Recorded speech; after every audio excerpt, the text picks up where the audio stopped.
Welcome to today's session for Your Data's for Sale. As I mentioned, this is our monthly installation of the cyber series where we really look at cyber threat landscape, good practice response and lesson learned from recent case studies. My name is Marcus Vaughan. I'm a director at RiskLogic. Joined with me today is Tim Archer, our head of communications. Good morning. And streaming from Melbourne, we've also got Daniel Moko, who is our head of cyber consulting. Daniel. Good morning, gentlemen, and good morning, everybody on the webinar. It is nice to be back for our monthly. Today, what we're going to do is run through just a quick sneak peek of the dark web, and also run through some contemporary case studies of organisations that have had data breaches and how they've been able to respond to those. Some for better, some for worse. Look at some critical success factors and lessons learned, and obviously we'll set aside about 15 minutes for Q&A. Please, as the webinar progresses along, there is a Q&A panel, as some of you have already used to give us some feedback. It's fantastic. Just drop your questions into there. We'll get to as many as we can possibly get to at the end of the session, and from there we'll get to, as I mentioned, spend about 15 minutes on that at the end of today. Just a bit of housekeeping. We will be recording today's sessions to allow you to essentially go back and revisit your favourite moments, or essentially pass on to anyone else within the organisation that might find this of interest or of value. So please feel free. We'll also send around some feedback form to gather your feedback, so that we can continuously improve this session and make sure it's hitting the mark. We are taking you through a sneak peek and just a short guided tour of the dark web today. I should say from the outset, we are doing this really just to lift the curtain for your own purposes. We don't advocate that you use the dark web, but we do feel important to understand what is happening out there, as a lot of corporate and personal information is traded on a daily basis on this. So our purpose today is to really enlighten and just bring a little bit of light to something that is, well, it is pretty dark. So we'll talk through that, and we'll eventually get Daniel Moko to take us through that tour, which is actually probably not a bad way and time to segue over to you, Dan. Welcome, and we want to start talking us through the dark web and what that looks like. Yeah, good morning, everyone. Good morning, Marcus. Thank you for that. You know, the dark web is one of those things I think that's often spoke about in the context of the internet and online, but probably one of the least understood elements of how the internet is structured. So what you'll see on your screen there, guys, and you'll see various incarnations of this iceberg, is just a picture of what the internet looks like as a whole, and what it means for the so-called dark web. So on the internet, I think we'll just start with a bit of lexicon, so we're all talking about the same thing. So the term the dark net is often used interchangeably with the term the dark web, and what it relates to is online content that is not accessible by standard browsers like Google Chrome, what you're probably watching this webinar on now, but maybe accessed through specialized darknet search engines or other technologies. But you know, if you're looking at just what the size of the actual internet is as it stands, so on the iceberg there, the bit above the waterline that you can see, that's the internet. That's the sometimes called the clear net. That's the internet that we all use on a daily basis. That's your Yahoo email. That's Google searches. That's Facebook. That's Instagram. Now the estimates vary, so don't put too much stock in these numbers, but they do say that's about 4% of the total internet that's out there. That's the internet that we all access on a daily basis. Sitting beneath that, or sitting beneath the water, I guess, is what we call the deep web and the dark web. So the deep web comprises about 90% of the internet. And what the deep web refers to, there's simply some form of technology which means that information isn't easily indexed by a search engine or accessed by you clicking on a link. So it might be things that you would expect there to be some protections across accessing freely. Things like legal documents, things like scientific reports, academic records, your financial records, your banking records, all form part of that deep web, which is the huge iceberg underneath. Now, the section that we're going to take a little bit of time this morning speaking about is the dark web, which is a component of the deep web. But the dark web is sitting underneath all of this, and it sits at about 6% of the total internet, available internet that's out there. And it is used as a forum for various things like illegal and criminal information and syndicates, and we'll touch on this and what that looks like in a little bit. But I think it's also important to realize the size of the economy, the cybercrime economy, and a lot of it is powered by the dark web. It's powered by forums on the dark web, which we'll see in a minute. And estimates put this at about $1.5 trillion of value per year. So Tim and Marcus and everyone else on the call, what's $1.5 trillion in context? That's roughly the size of Australia's entire gross domestic product. So what you're talking there is some serious money and some serious coin that's enabled by the dark web and what we're going to see on the dark web. So look, I think we'll dive on in now, guys. We'll have a look at the dark web. Hopefully, if I can move the slides. No. And while you're doing that, Daniel, we're going to talk a bit of a disclaimer here in terms of what people should and shouldn't do, but we'll Thank you, Tim. That's probably a timely reminder. Like Marcus mentioned at the outset, I certainly don't advocate people going on the dark web for a casual browse or to go shopping for something. It certainly requires a level of understanding of how the system operates, and it also requires specialist tools. And there are things out there that you possibly do not want to see, illegal things you shouldn't be seeing. So I would absolutely approach it with a high degree of caution and to leave it with the professionals. But what we are going to show you now, guys, is a video of just the very basics of what the dark web looks like. And there's probably no surprises in that it looks a lot like an internet browser and it looks like an internet site.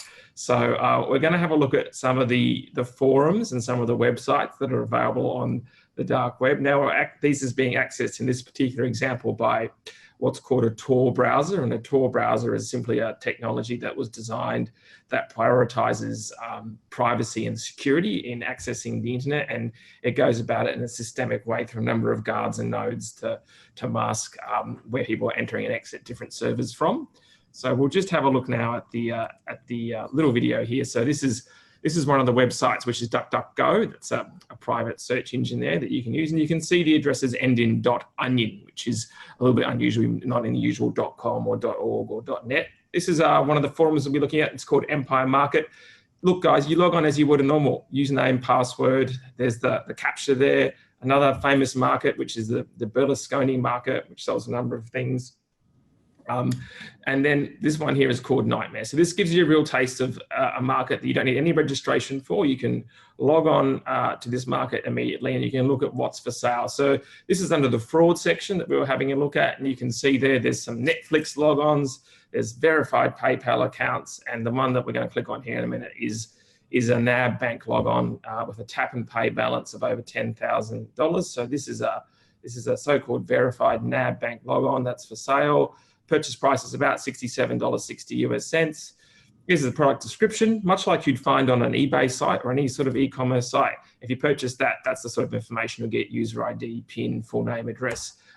These forums are online, much like you'd find in your Reddit. This is called Dread. That's the dark web version, has all sorts of information on it. But there's other users as well. This is Proton Mail. That's simply an encrypted email account, and Facebook even has a presence on the dark web. So it's not all about forums that are selling illicit things or illicit activities. There is a whole range of facilities on the dark web. And indeed, it's not designed purely for criminal activities. There's other legitimate uses for the dark web. And it's things like, speaking securely to journalists. It's using the internet in countries where you may be behind a firewall or other access is restricted. And I don't know if you have any comments or thoughts on this, Tim, but it's particular if you're lodging a story, particularly to a journalist in this day and age, you probably want to use a technology like Proton Mail or the dark web if you're conversing to journalists. Gone are the days of meeting in back alleys or that kind of thing. Yeah, certainly. I heard a podcast recently from a former 60 Minutes journalist saying, if you want to contact me, write me a letter. So that's what they're looking for these days. Excellent. All right, guys. So what we thought we would do now is we'll just take a little bit of a closer look at one of those forums on the dark web that's used to sell and trade a variety of goods. And the one that's quite popular and trending at the moment is something called Empire Market. Now, I should mention as well, guys, there are any number of markets, forums, things that sell all manner of things that are accessed via a Tor browser or on the dark web. This is just one of them. It doesn't sell some of the nastier things that are out there, but it certainly sells enough of the nastier things. So this is what it looks like. You've got your standard username and password and your captcha. So even on the dark web, guys, you won't avoid putting in numbers or trying to click on the squares and identify what's a car and the different captcha things. So that's definitely still you'll find it on the dark web. But this is what it looks like once you've logged in. Looks like a pretty standard online commerce site. And there's even some cybersecurity advice at the top there, which is to don't get phished and to enable two-factor authentication to secure your Empire Market account. So 2FA is certainly something that I would recommend in a general context, and it looks like it's being recommended here in the Empire Market Net context. That's very kind of them, Daniel. Indeed. Indeed. But, you know, the security of your account is paramount because whether you're a vendor or a buyer on these forums, you want to make sure you have access to your funds and that you can verify who you are when you say you are. So this is what it looks like, guys, and we'll break down some elements or some certain elements of this now, but pretty unremarkable when it comes to an online commerce site. Not designed or engineered for UI or user interface, as you can probably see. So we'll be talking and diving a little bit more into what's called the auto shop at the moment, guys. And the auto shop isn't a shop that sells car parts. It's a shop that sells credit card details and a whole lot of credit card and account information. And there's also a lottery that you can play. So a bit like your Powerball, but this lottery you enter and you win Bitcoin rather than winning actual cash. There's a lottery there as well. These are the categories for sale at the moment on Empire Net. So by far and away, you can see the most popular category is illicit drugs and chemicals, closely followed by digital products. So that's software that may have been hacked or cracked. And then you've got fraud, carding activities, counterfeit items, jewels and gold services. And those services may involve hacking as a hire. They may involve other services such as carding or skimming of ATMs. And then you've actually got some security and hosting services there. So that gives you an indication of the categories that are available. And the number beside that is just the number of items for sale under each of those categories there. And interesting enough, if you're wondering how much your Bitcoin is worth at any given time during your transactions, Empire Net also provides you a handy indication of current exchange rates for the three major currencies which you can trade on this forum in, which is Bitcoin, Litecoin, and Monero, and it's also converted there into your major currencies, and there's even a link there for deposits and withdrawals. So I mentioned earlier about what the auto shop was and what the credit card auto shop was. So this is a section that allows you to search for credit cards and fulls in a convenient way using a convenient search engine. And guys, Empire Net gives you a guarantees when you purchase a credit card that's been stolen or the details have been sniffed somewhere from the internet, is that you have an hour to give feedback, and that you also have the option to use the Empire Net's credit card checker to make sure the goods you've purchased are still valid and operating. If the card's dead, don't worry, you won't be charged for that. And if it's live, you'll be able to give some feedback to the vendor, and we'll touch on what that looks like in a minute. And there's also active support, and you can lodge tickets like you would in a normal forum. But here you can see, you can search by city, state, zip, country, date of birth. This will all tell you what information is available on the credit cards that you're about to buy. So this is an example, and guys, it has been a little bit redacted from what you would see on the dark web, but what you can see here is us, and this is just a screenshot of thousands upon thousands of pages of information that's available. So in the left-hand corner here, what you're seeing is the type of credit card, and no surprises there, Amex, MasterCard, and Visa. Next to that is a BIN. So a BIN is what's called a bank identification number in a credit card. And you can put that BIN into BIN checkers that are online on the dark web and on the normal web. And what that BIN will tell you is who issued the card. So what was the bank that issued the card, which is the first 6 digits of any credit card, and also what type of card that is, whether it's a debit card, whether it's a credit card. And that gives you an indication of the value that's attached to that card. Beside it is the expiry of that particular card. Then you've also got the seller. And beside the seller, which has been blocked out, you can see a percentage. So that percentage is their approval rating as such. So the first one up there has got a 95% approval rating, and they've sold about 577 cards. So that's a fairly good value, I guess, high percentage positive rating. Now, beside that, which we have blocked out, this is the name of the person who owns the credit card. You'll often see in the actual auto shop or versions of the auto shop on the dark web, the name is redacted, so you don't get the full name until you put the money down. But then you'll get an indication of the city that person either resides in, or where the card detail was sniffed from, or when the card was last used. And then you'll see things like a zip code or postcode, a country, any notes that are attached to the use of that card. Some of the cards come with full date of birth information of the card holder, and also in an American context, SSN is a social security number. And then you've also got something called fulls, and fulls just means, in the context of the dark web, biographical information attached to that card. So it will be things like address, quite possibly a CVV, or that's a card verification value. And that's the 3 digits on the back of the card that you often need when you're making transactions online. And then beside it there, you've got the price. So average price for this type of thing is about anywhere from $14 to $22. That depends once again on the type of card and how much balance is on the card. So you can certainly see there that there's a lot of information in the credit card auto shop, and it certainly is a model of a little bit of trying before you buy.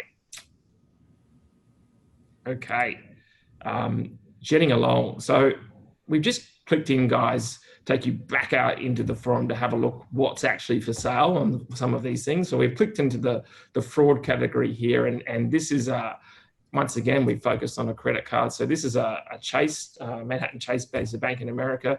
This vendor's offering this Chase credit card with a full name, a full PIN, a social security number, and importantly, the person who owns the card is obviously in the US, and they must use the Verizon telephone network, and they're going to offer you their PIN as well for their Verizon mobile phone. What that allows you to do then, if that person has enabled two-factor authentication on those credit card transactions, when something goes askew, they're able then to port that telephone number to a phone of theirs and thereby bypass two-factor authentication and to commit the credit card fraud. So, wow, a lot of information there, guys. This one's going for about 1,700, 1,800 Australian dollars. It's all done in Bitcoin there, guys, but you can see you know, there's a description there, there's some feedback, there's some shipping items, and the vendor there. So at the very top there, you've got a thing sold by, every vendor is assigned a vendor level, which is, this person has a vendor level 4. They go from 1 to 10. That's on this particular market about the number of sales they've made and the number of products they've successfully delivered. And then the trust level there is 3. So how usable are the products that they've delivered been? So this person is fairly low along there. And I think the interesting thing about these dark forum markets, much like you'd find in eBay, is all the vendors have a user profile. This is a vendor for the person who was selling the item, the Chase credit card previously. Is everyone's able to get to have a feedback rating, and you can assign positive and negative feedback. So this really is about, you know, I don't know last time you guys used eBay, but maybe you wanted to see something and you saw a deal that just looked too good to be true, and you wanted to check out some of the previous reviews on the vendor or the seller. This is a forum on the dark web where you can absolutely do this, guys. So there again, for this particular person who's mainly sells credit cards, and you can see down the bottom, they've given themselves a bit of a CV there. They've got 10 years of carding experience. They're a carding coach. They only sell highly balanced CVVs or credit cards. What you can see there, guys, is that you're able to leave. And we'll just have a look at some of this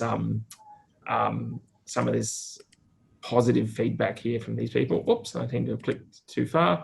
Not to worry. So this person is, they've been scammed previously by the vendors, but they loved it. Great feedback. So there in a nutshell, guys, is a really quick sneak behind the curtain of the dark web. Hopefully we've given you an indication that it functions much like any other marketplace that's out there. There's buyers, there's sellers, there's feedback, there's shops to test products, but what's being sold is products that are largely illegal or have been the state of gotten through ill means. And in the context of this particular webinar today, I think what you'll find is there's a lot of personal information out there. So the credit card auto shop is, to use our iceberg analogy today, just the tip of the iceberg. There's a whole range of biographical information that you can buy on these forums, and it contains everything from scans of passports, driver's license, utility bills, webcam captures. There's a whole range of information that you can purchase out there with the click of a button. So that is a really quick and easy version of the dark web for you, gentlemen. Thanks, Dan. I guess the question mark I've got there is, I mean, there's data sitting out there at the moment, Daniel, potentially from organisations that are even online today watching this webinar. How important is it? And I guess what's your take in terms of having dark web monitoring in place to essentially get the flag that, yes, data that has been stolen from the organisation is currently being traded? Yeah, absolutely. And it's a good question, Marcus. And I guess it comes back to a consideration of the risk appetite that you and your company has, and also the industry or sector that you work in. So a study that came out just this year from some people in the University of Surrey had a look at who were the most frequently targeted industries on the dark web, or what industries had the most data, customer data, personal data that was available.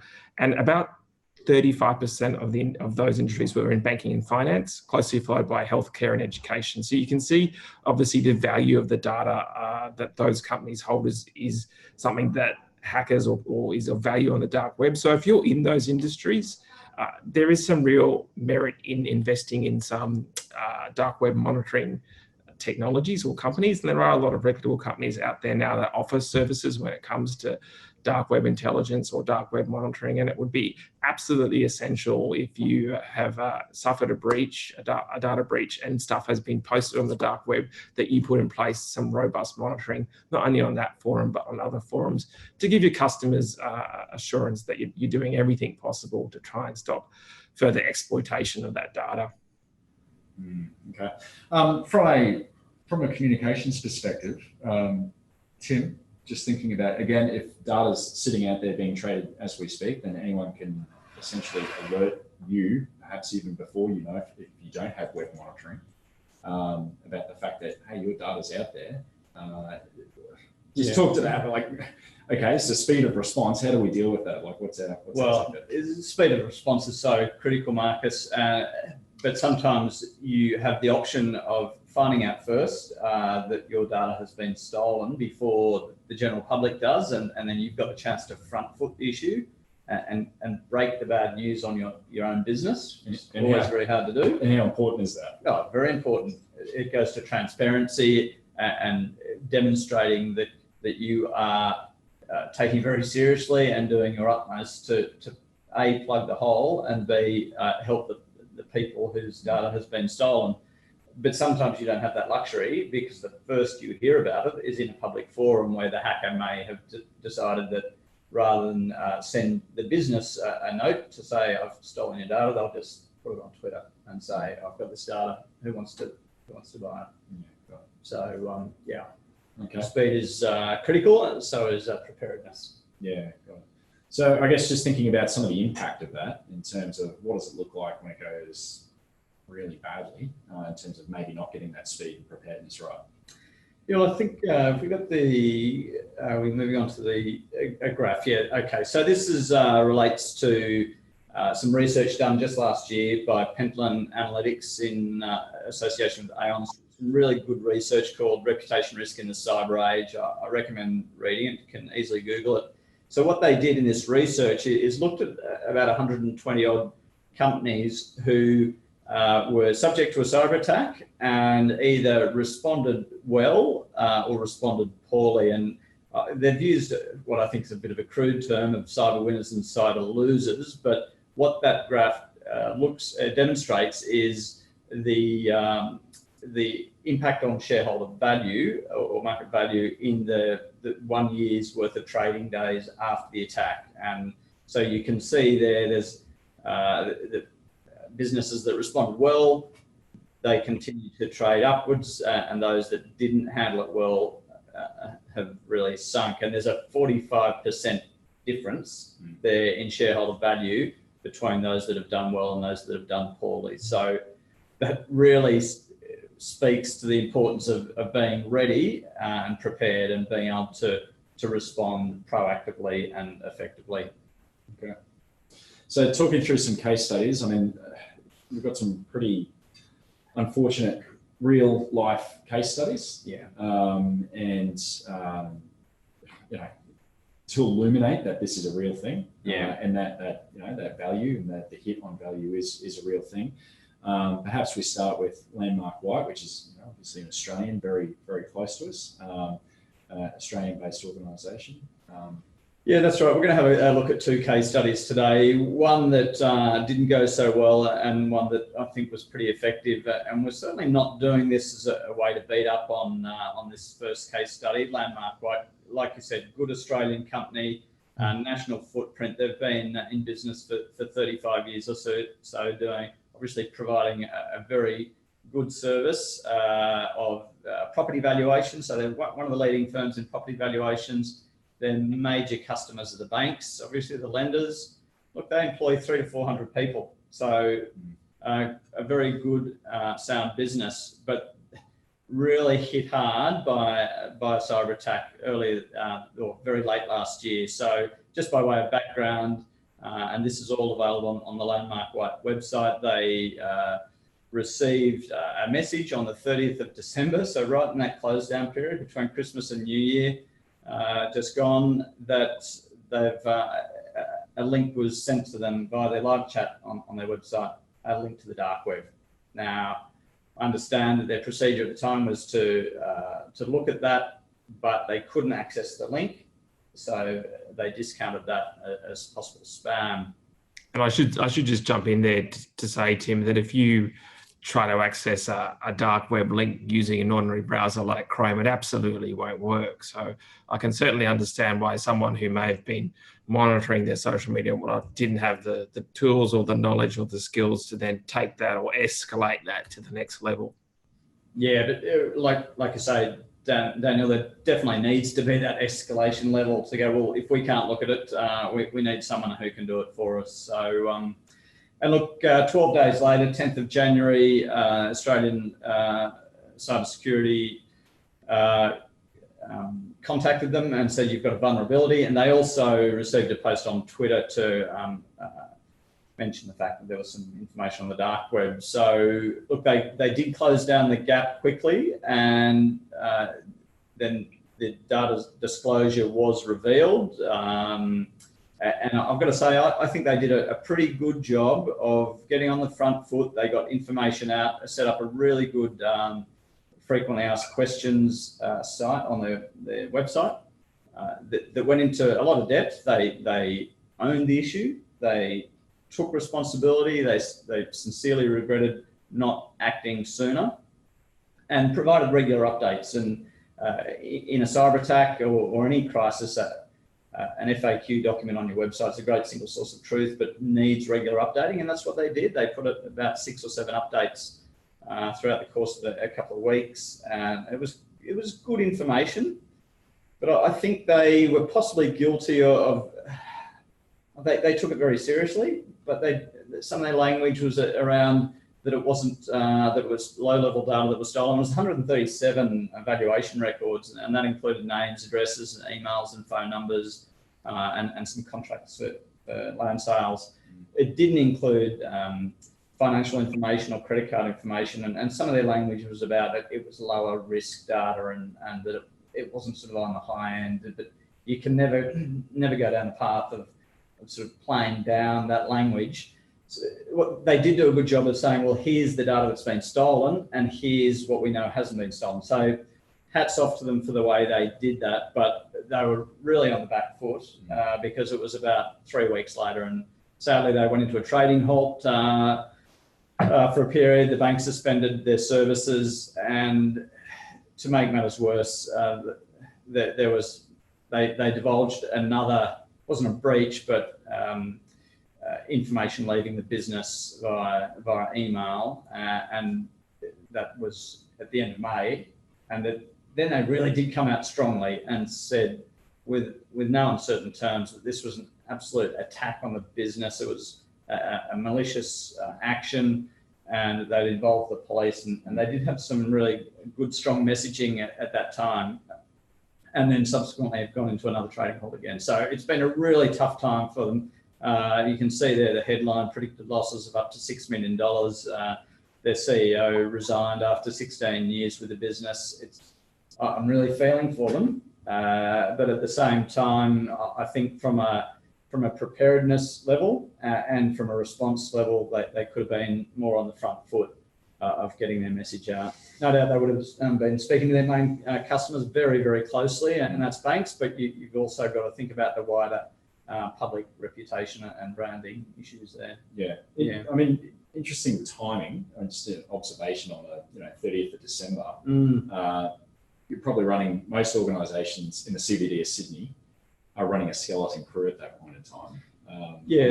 That's right. I mean, they've even admitted that when that the tweet came out on the 10th of January, that it was during the holiday period, no one was monitoring their Twitter account. Yeah, I understand that for a business that size, you don't have your comms or your social media people stood up. You really need to. You need to keep an eye on those things because, if you're going to go for maximum damage, of course you'd stage this attack in that close down period. Yeah, gotcha. So key takeaways, guys. I mean, what can we learn from this?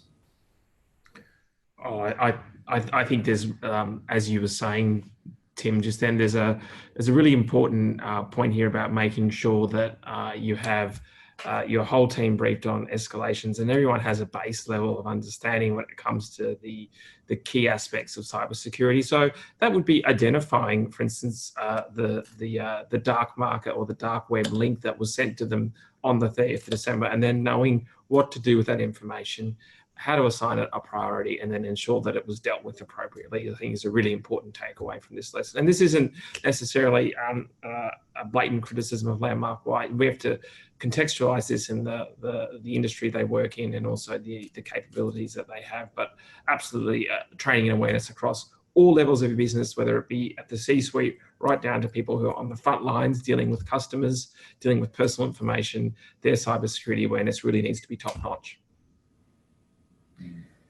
Yeah, and to add to that, I think, contacting authorities immediately. They have since said that in the more recent breach, they've talked about the fact that they've involved New South Wales Police and that they're talking in the terms of sabotage and so forth. But really, that should have come out loud and clear early on, early in the piece back in January, February. Notifying the police is one step in your operational response, and also your communications response. It's not a panacea. It's not going to solve everything, but demonstrating that A, it's got your full attention, and B, that it's a crime, that you've also been a victim of a crime here. So it's very easy to get those blinkers on and feel that, okay, we've had a data breach, we're to blame, we've got to apologise, and yes, you do. But also remind the public and your customers that you are a victim of crime. Someone has driven a truck through your front door and stolen your data. So you've got to get that balance right. But notifying the authorities early and saying so is a key part of the communication response. And look, being super prepared in advance on this. We've said this before, Marcus and Daniel, that it's not a question of if, it's a question of when. Any business that has been through this will say that we could have been more prepared for a cyber attack and communicating about it. So get your ducks in a row now and assume that it could happen next week. Yeah. Daniel, just from just back on that, contact the authorities immediately, and I guess you probably drag regulators into that at some point in time as well. Maybe not immediately, but obviously when the timing's right, you tell me.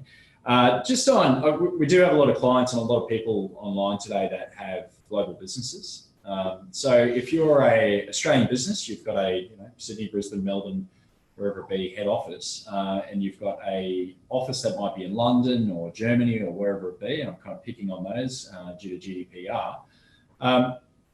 If you have a breach overseas, but you have an Australian head office, what's the approach there in terms of contacting authorities, i.e. where? And then secondly, what does that look like from a regulation point of view in terms of contact and requirements? Yeah, absolutely. It's a good question, Marcus, because very rare is it these days to find a company that solely operates within one jurisdiction. And what you're seeing, particularly this year with the implementation of GDPR and notifiable data breach scheme here in Australia, and also now we are 16 days in for APRA's CPS 234 on information security. There's a very complex regulatory network for people to navigate, and that is further complicated, I guess, by international time zones and data sovereignty issues and where breaches may occur. So in the first instance, given a significant breach, I think it's always prudent to report in the jurisdiction where that breach has occurred. So if you're in Germany, if you're in the UK, speak to the data regulation authorities there. And indeed, GDPR, as I understand it, gives you some 72 hours to report those breaches. Here in Australia, you may have some more time, or you may get some more time for some assistance. But likewise, the golden rule in this context is always report early and try and seek help and guidance and information. I don't think, unless there's been a particularly egregious breach, regulators are out there with their sticks just waiting for you to report so they can put kablamo down on you. I think there is an air here of they may be able to offer some assistance, or indeed they may be seeing a pattern across a particular industry, which can then be used to help you and your response and guide your response. So in answer to your question, seek professional help when it comes to that complex and tricky regulatory network you find yourself in, and also report early and report often is my other piece of advice. Perfect. Thanks, Daniel. I am conscious of time. We're going to fly through the second case study. We're going to run out of time really quickly. So as I mentioned, we are recording.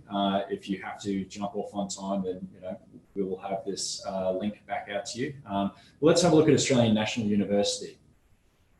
Yeah, and I might just kick off with a little bit of context around this one, gentlemen, because it's a fascinating case. And the whole response, I really do take my hat off to ANU for the detail of their response and also the way that they did it. But just to give you guys a little bit of a refresher on what happened here, ANU came a couple of months ago and let us know they detected a significant breach of personal information in late 2018. I don't have any more details other than late 2018, and it is a significant treasure trove of information that goes back about 19 years. So I'll just very quickly run through the information they know was taken. So information included details of staff, students, or contractors, and it had things like names, addresses, emergency contact details, tax files numbers, payroll information, bank account details, passport information, and student academic records. So a huge treasure trove of information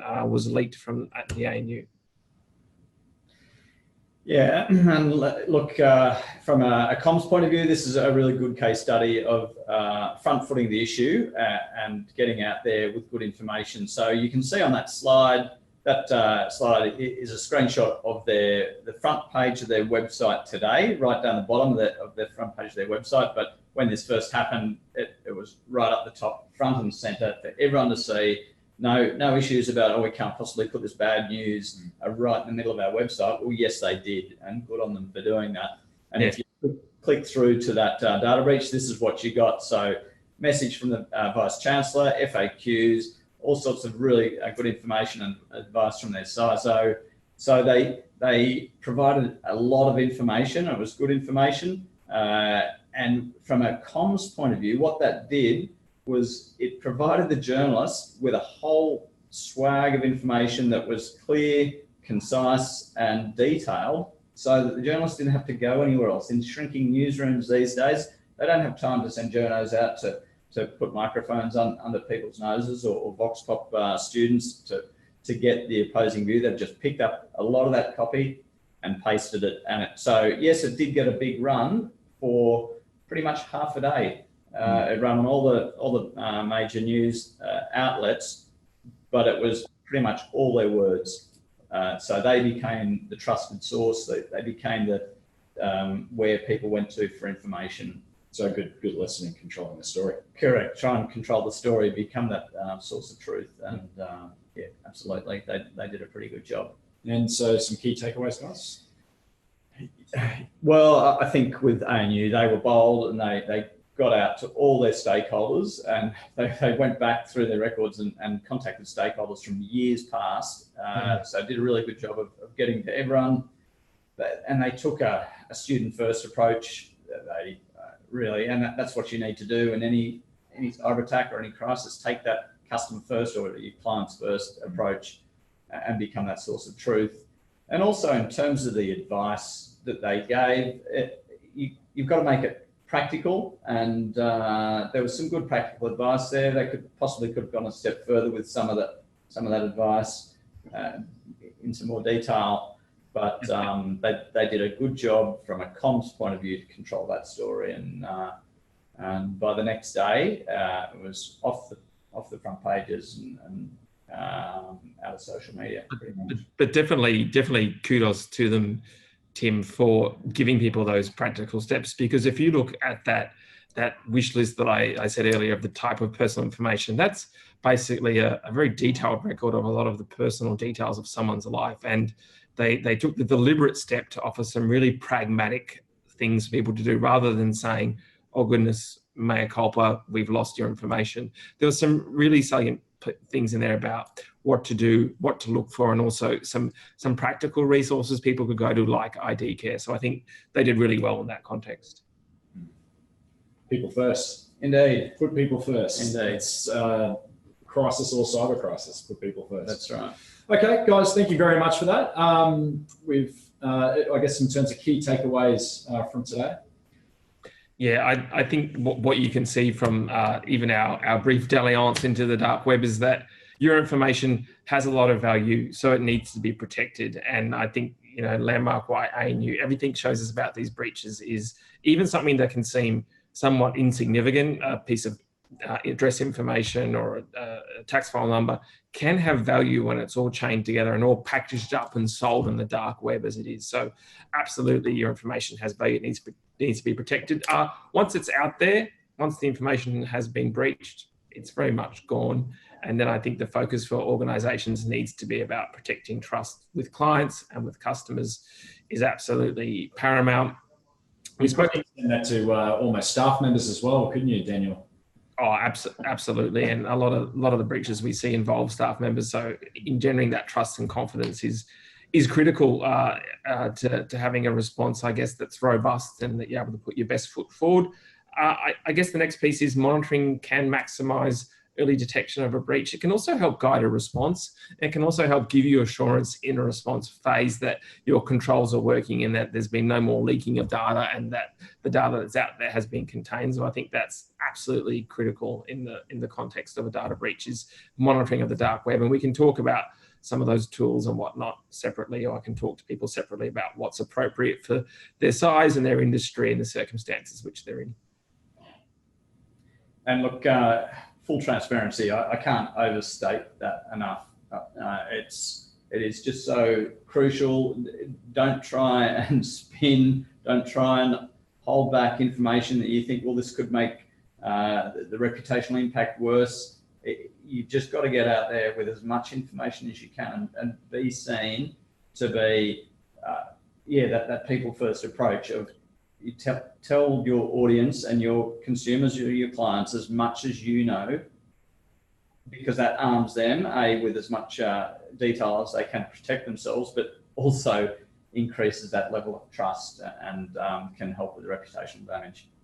And I think the very last point I'd like to make, gentlemen, for today's webinar is be ready to hit that iceberg. You know, taking you back to that iceberg at the start of today's presentation, there's a lot of stuff that's lurking beneath the surface of the water. Have a plan, practice it, and forgive the analogy, but I'm going to reference the Titanic here. No matter how big or how good or how safe you are, when you hit that iceberg, you can still sink like the rest of us. So review the plans regularly and practice them regularly is the key takeaway there. Right, excellent.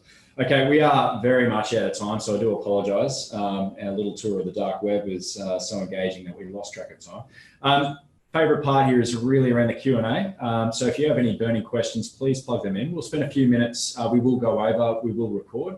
We'll get to as many of those questions as we possibly can in the next 5 to 10 minutes.